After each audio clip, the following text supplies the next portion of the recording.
All right, 1, 2, 3. Guys, freeze. Where's Alvin? Where's Alvin? Look! I think anytime Dave takes them somewhere, something is going to happen. And Alvin in particular, if trouble doesn't follow him, we really have no franchise. He's the leader in the chaos and the trouble that the Chipmunks always seem to get themselves into. He's usually the catalyst for it. He's always down for a good time, always down for a party. Alvin's always been sort of a ticking time bomb, but when you're at sea with a ticking time bomb, it's all the more fun. Hey, Dave! Alvin? Now say cheese!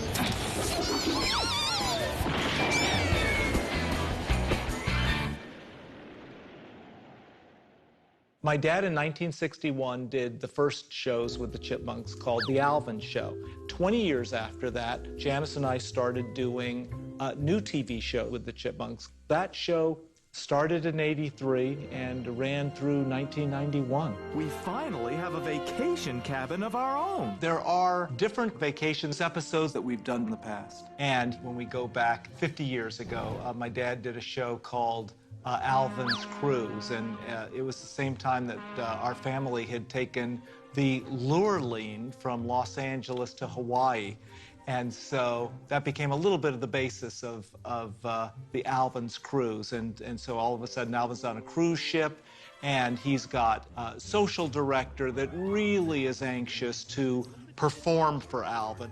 Greetings, greetings, happy voyagers. I have big plans for you, and we'll have fun and singing, and how about that? There will be no singing. I'm here to rest. On that show, they didn't make it to Hawaii. As they say, half the fun was getting there, and they didn't get there. So I'm not sure then what the fun was. Really?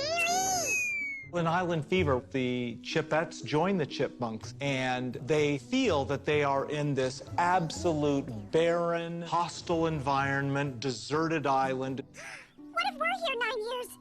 What if we're here forever? I told you, Dave's coming. As it turns out, just on the other side of the island is like almost a huge theme park. So they were like 4 feet away from not only civilization, but crazy civilization. This sounds fun. I gotta look at these shows again. You only wrote most of them and did the voices. You're joking, right?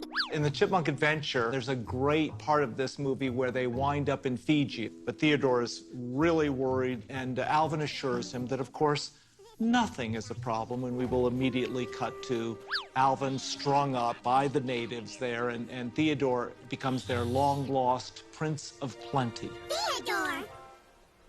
Did you guys want some?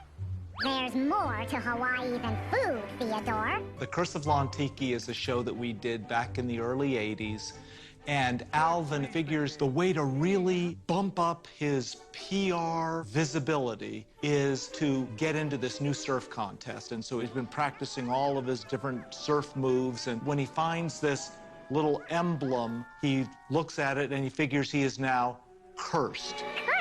He's never going to be able to win the surf contest. He's never going to be able to do anything right. And so that's kind of the premise of it.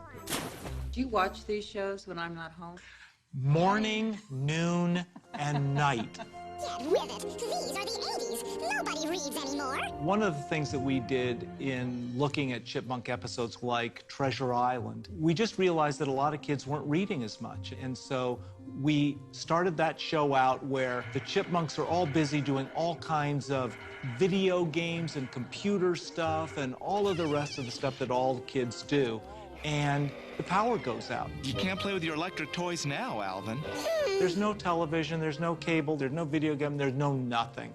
And so Dave brings in the idea of reading. So they pick this great book of Treasure Island, and in telling the story, our characters become all of the principal actors in Treasure Island. You have something we want. This? Well, those earrings tasted awful. So it's the Chipmunks' version of Treasure Island, and we had a lot of fun. It's rum we be wantin', for we be men.